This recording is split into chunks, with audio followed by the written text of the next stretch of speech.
ঘরের দরজা থেকে বের হয়ে নিজের আঙিনা পার হয়ে যখন গেটের বাইরে হয়ে আসমানের দিক তাকায় শাহাদাত আঙ্গুলটা উপরে তুলতে উঠে ডাক দিয়া বলতে লাগলো আসমান জমিনের মালিক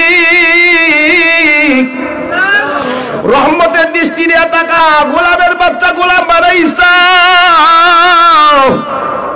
এই জন্য রাতের বেলা দিনের বেলা তোমার গোলামি করতে পারি না রে আল্লাহ তুমি যদি একটা সুযোগ করে দিতা যদি আজাদ হতে পারতাম রাতের বেলা যেভাবে তোমার গোলামি করে দিনের বেলাও তোমার গোলামি করতাম ঘর থেকে বের হয়ে আল্লাহর গোলাম জোরে জোরে আসমানের দিক থেকে শাহাদাত আঙ্গুল উপরে উঠাইয়া জোরে জোরে বলতে লাগলো লা ইলাহা ইল্লাল্লাহ লা ইলাহা ইল্লাল্লাহ ওই দিক থেকে মনি পিছনে পিছনে রওনা করতে গোলাম কোথায় যায় দেখার জন্য গোলাম আস্তে আস্তে আস্তে আস্তে মরুপ্রান্তরের দিক রওনা করতে হাঁটতে শুরু করলো অনেকক্ষণ হাঁটার পর মরুভূমির মধ্যে যে নিজের কাছ থেকে যায় না মস্তা বালুর মধ্যে বিছায়া সিজদায় পড়ে গেল আল্লাহ এতদিন পর্যন্ত এত দূর পর্যন্ত তোমার গোলামি করার জন্য আসলাম এই মরুপ্রান্তরের ভিতরে কেউ যাতে আমাকে না থেকে ডিস্টার্ব না করতে পারে এই জন্য মরুভূমিতে এসে নামাজ পড়ি তোমার গোলামি করি সারা রাত তোমার কুদরতি কদমে কাঁদে রে মালিক দিনের বেলাও যদি সুযোগ দিতাম তাহলে দিনের বেলাও তোমার কুদরতি কদমে লুটে পড়তাম সিজদায় পড়তাম এরে আল্লাহর গোলাম ওই গোলাম নামাজের দিক দাঁড়ায় সারা রাত নামাজ পড়তেছে নামাজ পড়া শেষ তাহাজ্জুদের সময় হয়ে গেল ফজরে আযান দিবে শুরু হয়ে যাবে আযানের সময় আল্লাহর গোলাম নামাজ শেষ করে দুইটা হাত উপরের দিকে উঠাইয়া চিৎকার দিয়ে জোর জোর করে চোখের পানি ফেলা ডাকে বলতে আল্লাহ সারা রাত যেভাবে তোমার গোলামি করলাম আজকে যদি একটা দিনার তাকে না দিতে পারি আগামী কালকে রাতের বেলা তোমার গোলামি করতে পারবো না রে আল্লাহ এই বলে আল্লাহ গোলাম দুই হাত উপরে উঠে কাঁদতেছে বলতে আল্লাহ তোমার গোলামের দিক অনুগ্রহ করো দয়া করে মালিক একটা দিনার যদি দাও আগামী কালকে তোমার কুদরতি কদমে সিজদা দিব রে আল্লাহ আল্লাহর গোলাম জোর জোর করে চোখের পানি ফেলে কান্না শুরু করছে কিতাবের মধ্যে আছে আল্লাহর গোলাম কাঁদতেছে হঠাৎ অদৃশ্য থেকে একটা পয়সা একটা দিনার তার হাতের মধ্যে আসিয়া পড়ে গেল জোরে কোন সুবহানাল্লাহ আরো জোরে কোন সুবহানাল্লাহ এই গোলাম একটা দিনা হাতের মধ্যে লইয়া যখন যাবে এবার যায় নামাজটা কাঁধের মধ্যে নিয়ে রওনা করছে মরিব সিজদায় পড়ে কাঁদতেন আল্লাহ একটা গোলাম হইয়া যদি তোমার সাথে তো গভীর সম্পর্ক হতে পারে আমি আজাদ মানুষ আমি আজাদ মানুষ আমার তো কোনো কাজ নাই আমি সারা রাত তোমার গোলামি করি না সারাদিনও তোমার নামাজ ছাড়া তোমার গোলামি করতে পারি না এই কথা বলে মরিব সিজদায় পড়ে কাঁদতেছে কাঁদতেছে সকাল হইয়া যায় এখন গোলামের কোনো খবর নাই মরিব এদিক যায় ওদিক যায় তালাশ করতেছে আমার গোলাম কোথায় বাড়ি যাওয়ার রাস্তা ভুলে ফেললো চলতে চলতে চলতে চলে বহুদূর যাওয়ার পরে পাহাড়ের কিনারে নামাজ পড়লে জোহরের নামাজ আদায় করলো আসরের নামাজ আদায় করে বসে আছে চিন্তা করলো বাড়ি যাব কিভাবে আমি বাড়ি যাওয়ার রাস্তা তো বইলা ফেলাইলাম আমার কোথায় বাড়ি যাব আর সিজদায় পড়ে কাঁদতেছে মালিক বাড়ি যাওয়ার রাস্তা বলে দাও আমার গোলামকে কোথায় গেলে বাবা একটা সুযোগ দাও অদৃশ্য থেকে জবাব আসলো আরে আমার গোলাম এখান থেকে তোর বাড়ি যাইতে 1 বছরের সময় লাগবে যদি তোর গোলামের সাক্ষাৎ পাইতে চাও তাহলে যেই জায়গায় মরুভূমিতে নামাজ পড়ছে ওখানে চলিয়া যাও রাত আসলেই দেখা হবে যাও এই জায়গা থেকে তোমার বাড়ি যাইতে সময় লাগবে কমসে কম 1 বছর জোরে করে আল্লাহু আকবার এই আল্লাহর কাছে কি কঠিন নাকি জোরে কর কঠিন এরে আল্লাহর গোলাম ওই লোকটা ওই মনিক দৌড়ে চলে গেল যে জায়গায় মনিক গোলাপ নামাজ আদায় করছে ও জায়গার মধ্যে চলে যায় চলে যাওয়ার পর আল্লাহর গোলাম রাত যখন এশার নামাজ আদায় করে গোলামের জন্য অপেক্ষা করতেছেন অনেকক্ষণ পরে তাকায় দেখতে পায় বিদ্যুতের গতিতে একজন মানুষ মরুভূমির দিকে দৌড়ে আসতেছে জোরে কোন সুবহানাল্লাহ আইসা নামাজে যখন দাঁড়ায় যায়, নামাজে দাঁড়ানোর পর মনিবতায় মম করে গোলামের পিছনে নামাজ পড়া শুরু করে দেয়। তাহাজ্জুদের নামাজের সময় যখন হয়, আল্লাহর গোলাম তাহাজ্জুদ নামাজের পরে ডানে বামে সালাম ফিরায় তাকায় দেখে তার পিছনে একজন মানুষ দেখা যায়। নামাজ শেষ হয়ে যাওয়ার পর গোলামের হাতের মধ্যে মনিব ধরে কাঁদতেছে আর বলতেছে, গোলাম আল্লাহর সাথে এত গভীর সম্পর্ক, তুমি আল্লাহর সাথে তোমার এত গভীর সম্পর্ক আমি তো বুঝতে পারি নাই। এরে আমার গোলাম, তুমি আমাকে মাফ করে দাও, তুমি আল্লাহর কাছে দোয়া করো আমি যাতে আল্লাহর প্রেমের মজা বুঝতে পারি, আল্লাহর সাথে যাতে আমার মিলন হয়, আল্লাহ যাতে আমাকে মাফ করে দেয়, দোয়া করে দাও। গোলাম নামাজ শেষ করে দোয়া করতে লাগলো, মনিব আপনি হাত তুলেন, আমি আল্লাহর কাছে হাত তুলি। এবার গোলাম দুই হাত উপরের দিকে উঠে ডাইকা বলতে লাগলো, মালিক আমি ভাবছিলাম আমার এই গোপন সম্পর্কের খবর কেউ যাতে না জানে, যেহেতু লোক জানতে পারছে। আল্লাহ রাব্বুল আলামিন আজকের দোয়ার বরকতে, আমার বরকতে আমার মুনিবকে মাফ করে তোমার ওলি বানায় দাও, তোমার মাহবুব বান্দা বানায় দাও। জোরে কোন সুবহানাল্লাহ। এরে আল্লাহর গোলাম, এক মুনিব গোলাম কেনার জন্য গোরা মানুষ, বৃদ্ধ মানুষ, একা একা চলতে পারে না। বুজুর্গ মানুষ ছিল, বড় আবেদ মানুষ ছিলেন। বহুদূর চলে গেল, বাজারে গিয়ে চিন্তা করলে একটা গোলাম খরিদ করে নিয়ে আসবে। ওই খরিদকৃত গোলাম ওই বৃদ্ধর খেদমত করবে আর তাকে নামাজ পড়ার সুযোগ দেওয়া হবে, চিন্তা করে বাজারে চলে যায়। কিন্তু যেই টাকা নিয়ে যায় ওই টাকা দিয়া সুনাম দেখি শক্তিশালী কোন গোলাম পাওয়া যায় না, দুর্বল একটা গোলাম কিনে নিয়ে আসলো। বাড়িতে আনার পর গোলাম মনিবের হাত ধরে বলতে লাগলো, মালিক দুনিয়ার জমিনে আপনি ক্ষণস্থায়ীর জন্য আপনার গোলাম আমি, কিন্তু আপনি যার গোলাম আমিও তার গোলাম। জোরে কোন সুবহানাল্লাহ। যেহেতু আপনি আমাকে টাকা দিয়ে কিনছেন, এই সুবাদে আমি আপনার গোলামি করব, তবে এক দুইটা শর্ত যদি আপনি মানতে পারেন তাহলে আপনার সব গোলামি আমি করে যাব। এক নাম্বার শর্ত হলো, তুমি যদি এক নাম্বার কথা হলো, যখন মসজিদের মিনার থেকে আযান শুরু হবে, আল্লাহু আকবার আল্লাহু আকবার, ও মালিক আমি আপনার কোনো কাজ করব না, আযান হওয়ার সাথে সাথে আমি মসজিদের দিক দৌড়ে যাব, জামাতে নামাজ আদায় করব। সুবহানাল্লাহ। আসতে না তোরে এমন কর্মচারী বর্তমানে নাই, আবার এরকম মনিব পাওয়া যায় না, ঠিক কিনা জোরে কোন। নামাজের সুযোগ দিলে মালিকেরা গাড়াই করে যে সময়টা নামাজে নষ্ট করো, এই সময়টা যদি ফ্যাক্টরিতে কাজ করো আমার আরো ইনকাম বেশি হবে। আছে না নাই? আরো জোরে কোন আছে না নাই? এই ব্যবসাওয়ালারা বোঝা যায় যারা নামাজের প্রতি আগ্রহ নাই, শ্রমিকদেরকে নামাজ পড়তে দেয় না। আল্লাহর কসম দিয়া বলে যারা বাধা দেয় কিছুদিন পরে তাদের ব্যবসা একেবারেই শেষ, ঠিক কিনা? কারণ ব্যবসাকে টিকায় রাখার ক্ষমতা কার? আরো জোরে বল।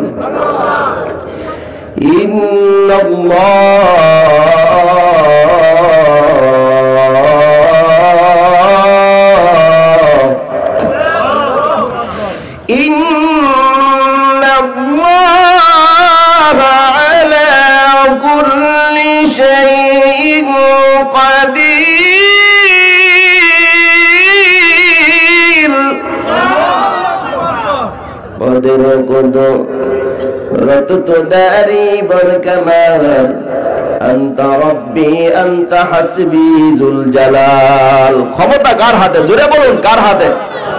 মেম্বার দৌড়ায় চেয়ারম্যানের পিছনে ক্ষমতা পাওয়ার জন্য, চেয়ারম্যান দৌড়ায় এমপির পিছনে ক্ষমতা পাওয়ার জন্য, এমপি দৌড়ায় মন্ত্রীর কাছে ক্ষমতা পাওয়ার জন্য। আল্লাহর কসম দিয়া বলি, ক্ষমতা একমাত্র দেওয়ার ক্ষমতা কার আছে? আরো জোরে বলুন, কার? এই বিশ্বাসটুকুনি আমাদের ভিতরে নাই।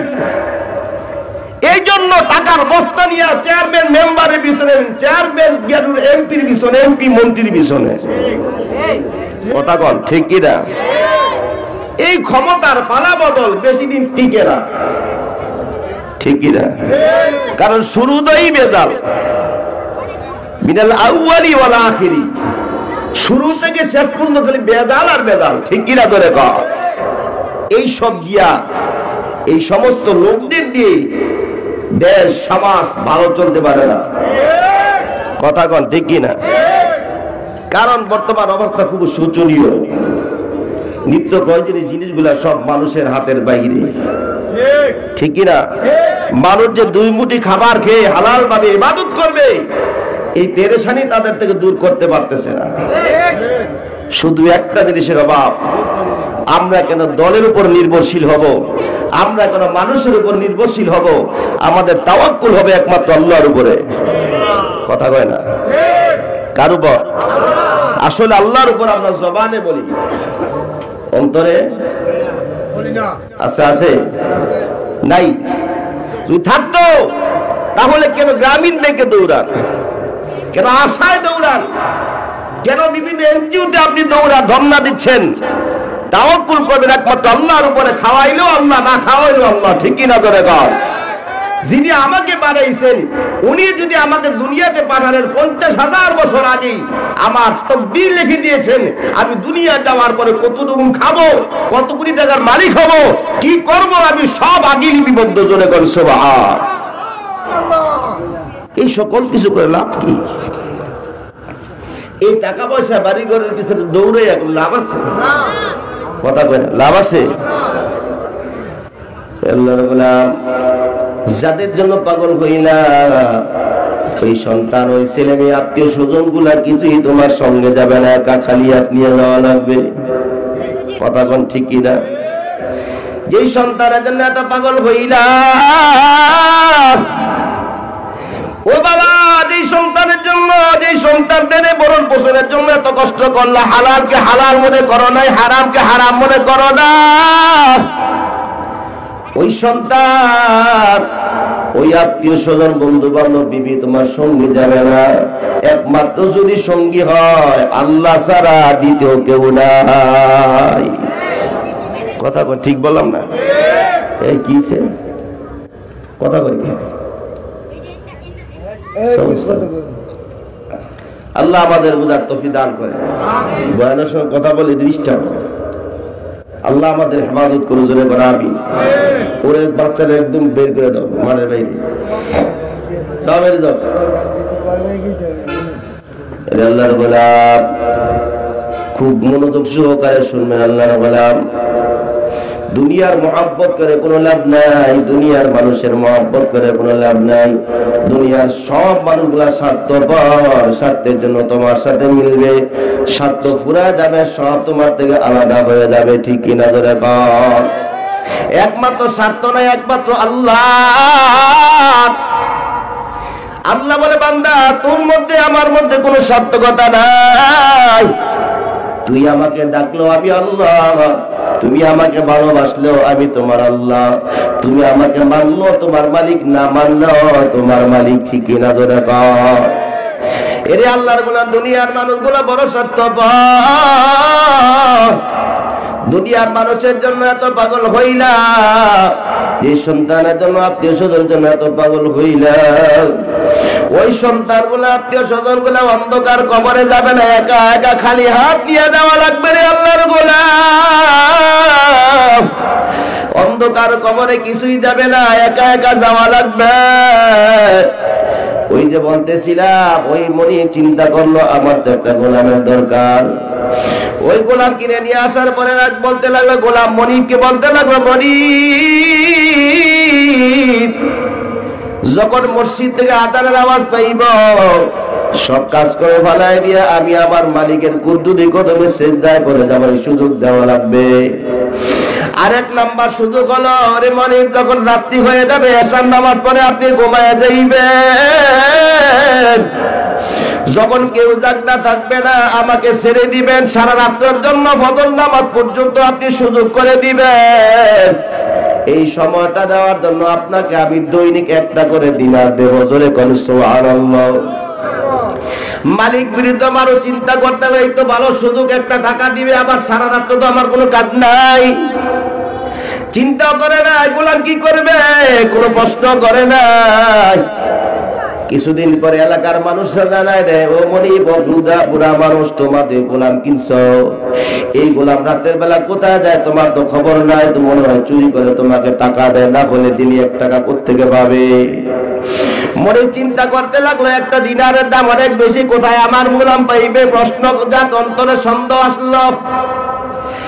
পরের দিন রাতের বেলা এশার নামাজ পড়ে ঘুমানোর ভান করে বিছানার মধ্যে শুয়ে পড়ল। এদিকে গোলাম মনিকের দরজার ভিতরে ঢুইকা দেখে মনিক ঘুমায় গেছে। গোলাম নিজের ঘরের ভিতরে ঢুইকা নিজের জামা কাপড়টা খুলে শরীরের মধ্যে সালার চট পরে বাড়ির দিক রওনা, বাড়ির থেকে বের হয়ে যায়। ঘরের দরজা থেকে বের হয়ে নিজের আঙিরা পার হয়ে যখন গেটের বাইরে হয়ে আসমানের দিক তাকায়, সাদা আঙ্গুলটা উপরে তুলতে উঠে ডাক দিয়া বলতে লাগলো, আসমান জমিনের মালিক,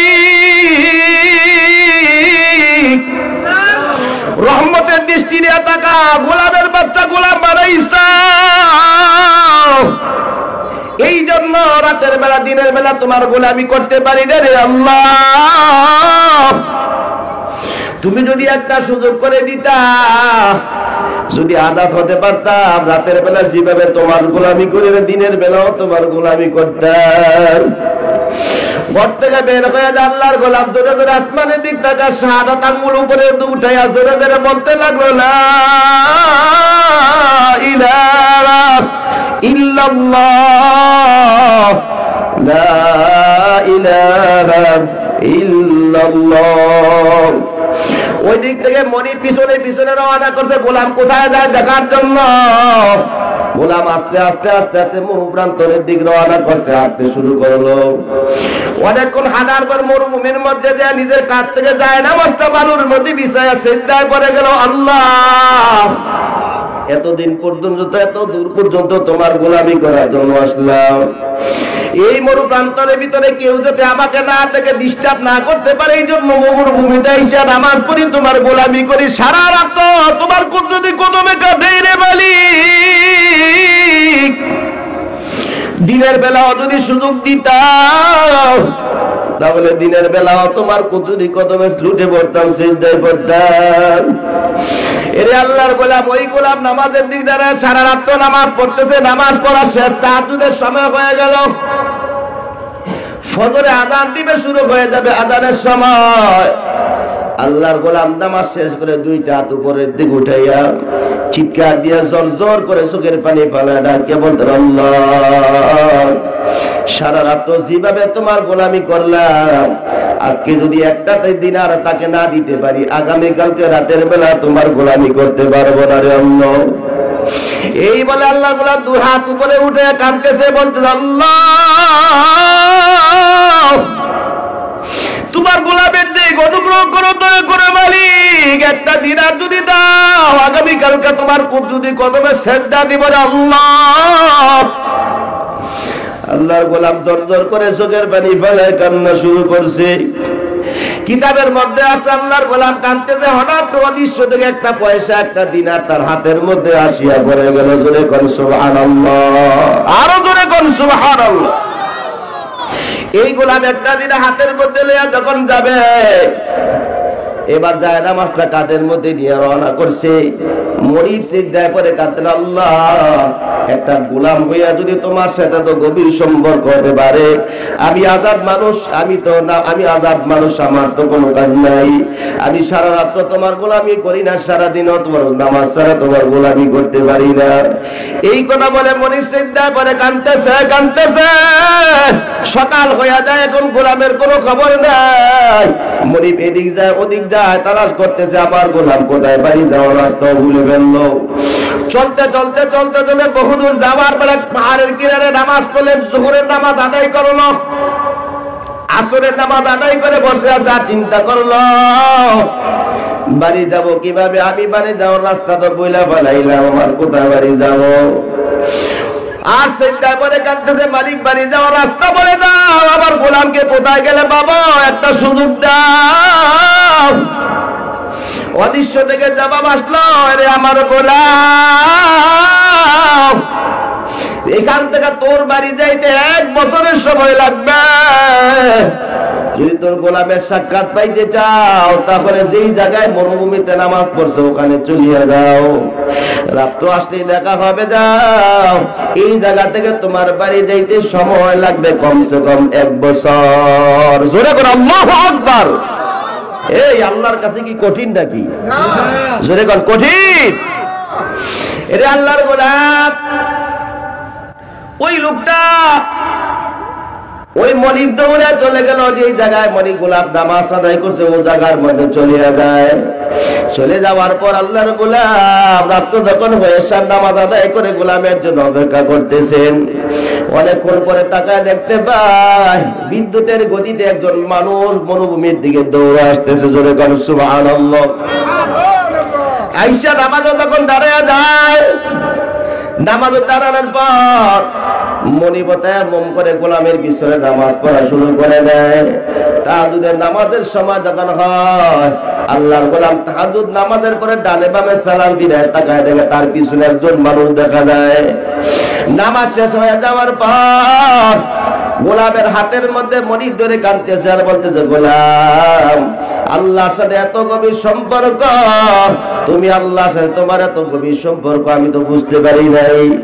এরে আমার গোলাম, তুমি আমাকে মাফ করে দাও।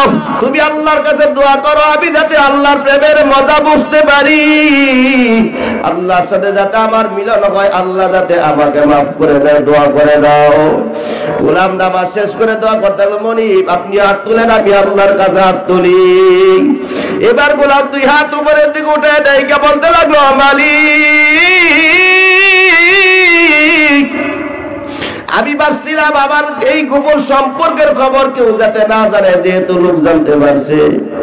আল্লাহ রাব্বুল আলামিন আজকের দোয়ার বরকতে আবার বরকতে আমার মুনিবকে maaf করে তোমার ওলি বানায় দাও, তোমার মাহবুব বান্দা বানায় দাও। জোরে কোন সুবহানাল্লাহ।